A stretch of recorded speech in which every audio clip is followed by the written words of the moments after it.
art. This is art. Callie, what do you call it? This is art.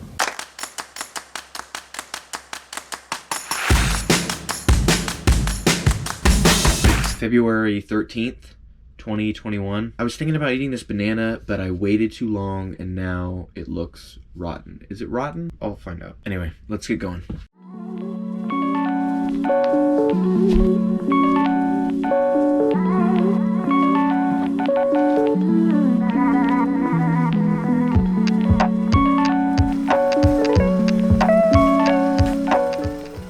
This week, I found myself in a bit of an identity crisis. As I stated before, I was an atheist for the last few years, but more recently, I've decided to reapproach my Christian faith. Now, this has been something of a challenge for me for a few reasons. Hold on a sec.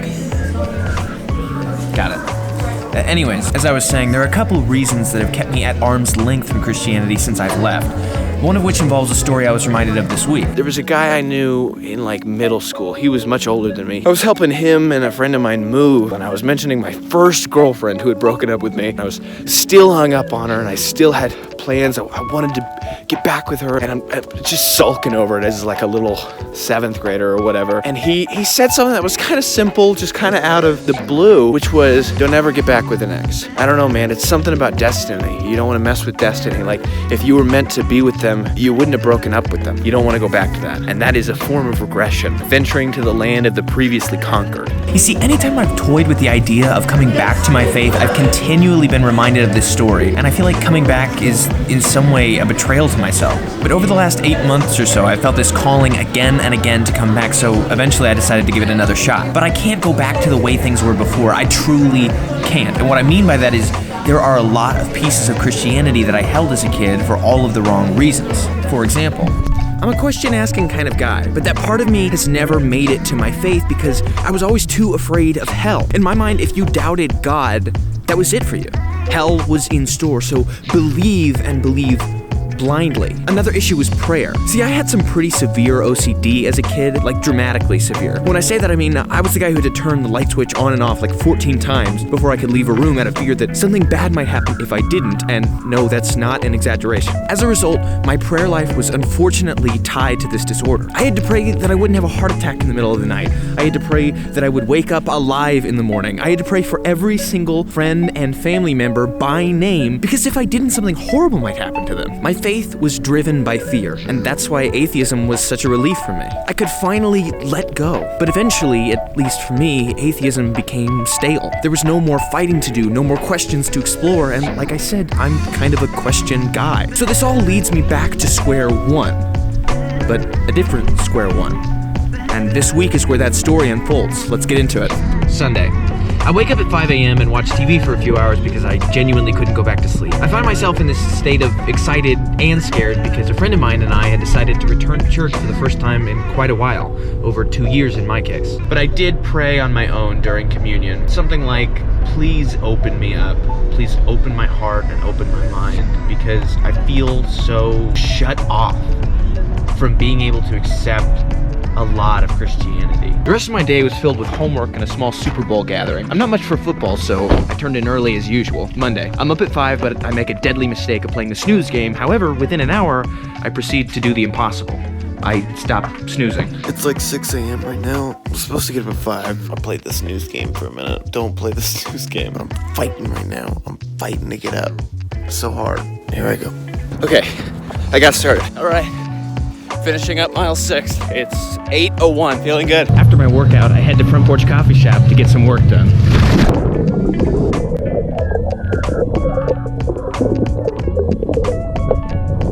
This friend had approached me about my faith, and we had talked a little bit about Islam and our mutual fascination for it. We had planned to meet up later because we didn't really have much time between classes to talk about it. This was that plan. The conversation went really well. We talked all about our faiths, and we found out how exactly opposite our lives had been. Partially due to more personal things that I won't bring up here, but also more interestingly because I had grown up as a Christian and left the faith in college. But she had grown up without religion and found Christ in college. Hers was a unique perspective and certainly a helpful voice to talk to in this transitional time. Afterwards, I spent some time with a guy named Austin, who was actually the pastor from the church I attended the day before. I had bumped into him while grabbing some coffee, and we sparked up a conversation about faith. We talked for a while, and I've got to give him props on being so open to my multitude of questions, because this was very important to me. In order to avoid regression, I needed to make sure that I wasn't jumping back in blindly. I have some heavy questions, and I expect some decent answers. Now, of course, I don't expect them right away. These are big questions. These answers take time, and Austin understood that. It seems like he's a very humble guy, and I appreciated that when he said, you know, I honestly don't know that I'm gonna be able to articulate anything that's gonna be that satisfying to you, because I'm sure you've heard it all from guys like me, and so he gave me some books and some suggestions, and I thought, you know, that's smart, because when I became an atheist, I was reading all these books by the heavy hitters of atheism, and it's only fair and smart to read some books by the heavy hitters of Christianity. Tuesday. I woke up at 5. I went back to sleep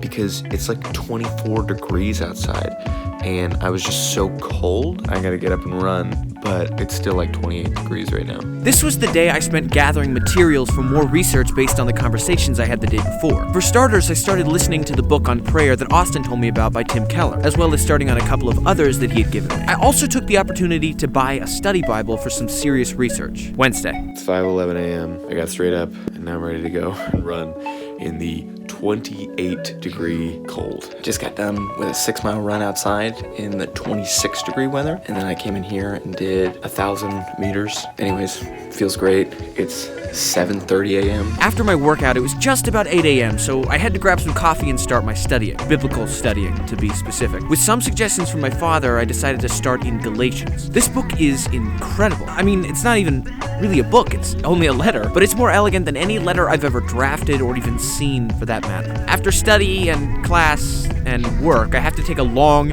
and cold walk in the ice for a project in my fitness class. I take the opportunity to put a decent dent in my audiobook on prayer. While warming my hands, I spend some time reflecting on what I've learned about prayer this week. You know, it's just spending time with the Lord. If you're trying to develop a relationship with somebody, it's like, yeah, maybe he hears you when you're thinking alone in your car or talking to yourself in the shower or whenever. Maybe he hears you in those times, but that's kind of like passing by someone at work and hearing them mention some funny joke. It's like maybe you'd consider them acquaintance, but not until you spend some quality, serious alone time in like deep contemplation and deep thought and just some personal alone time together will you develop a real, like, close and legitimate bond with that person. Thursday. Let me just fill you in on the absurdity of today. It's not the morning. It is 7:30 at night, and I'm going to work out right now. I woke up this morning at 5, and it was like 22, maybe 23 degrees outside. I just like felt my hand against the window, and I was like, that is so cold. I'm gonna wait until it warms up to like at least the 30s and then go run. Of course, it warmed up, and then it was super icy, so the streets were kind of dangerous to drive on. So I was like, well, maybe I'll just chill out today. I ended up like playing video games with a friend online, and we haven't like hung out or bonded in a while, so we just like played video games for like 3 hours. And then I like chilled out and like took a nap in the middle of the day. So I thought, well, I'll just go like walk. So that's what I'm gonna go do.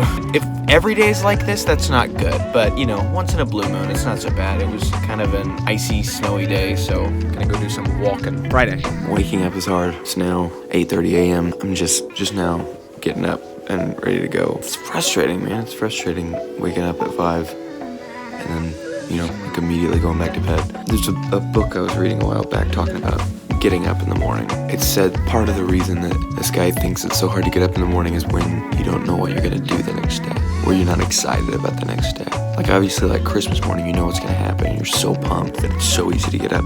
Waking up isn't even an issue. But there's like this depressing idea that waking up on a day where you don't know what you wanna do or you're not excited about it, it's like the sad first act to a crappy movie. And so you're just like, I don't really want to experience it. And so you just don't care. And you don't have that motivation. So you've got to come up with things that you're going to do the next day that you're excited about. So I guess that's my next plan. Okay, so I'm cutting this run a little bit short. I'm just doing a mile a day, and I'm gonna go swim for a while because I was wildly unprepared for this run.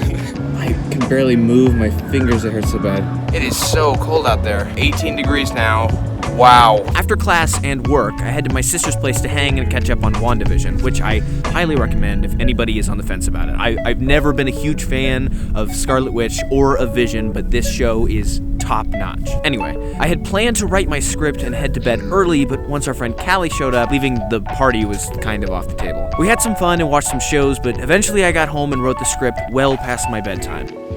I just finished the script over here, and it is midnight 30. But I mean, hey, if you don't do something stupid once in a while, are you really living? Saturday. Today. Not a whole lot has happened today other than working on the vlog and hanging out with a few friends, but I think I'm gonna cut this one a little bit short because at the risk of sounding pious, I actually plan to spend some more time with my Bible today. So what did I learn?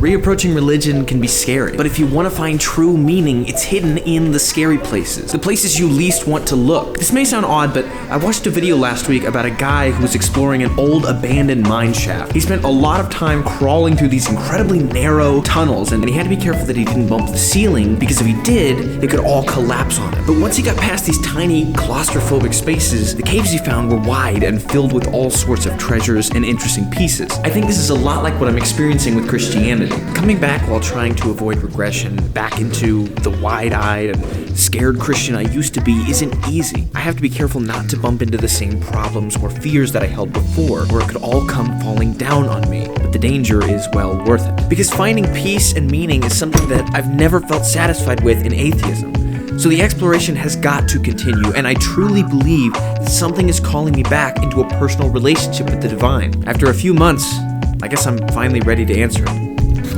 I just finished my homework. It is so cold. Don't forget to follow your goals and be at peace. I'll catch you guys next week. Thanks for watching. I'm officially in Bible land. Well, hang on. The Bible's there. The Bible's right there. I'm here to grab a Bible so I can actually figure out what's going on.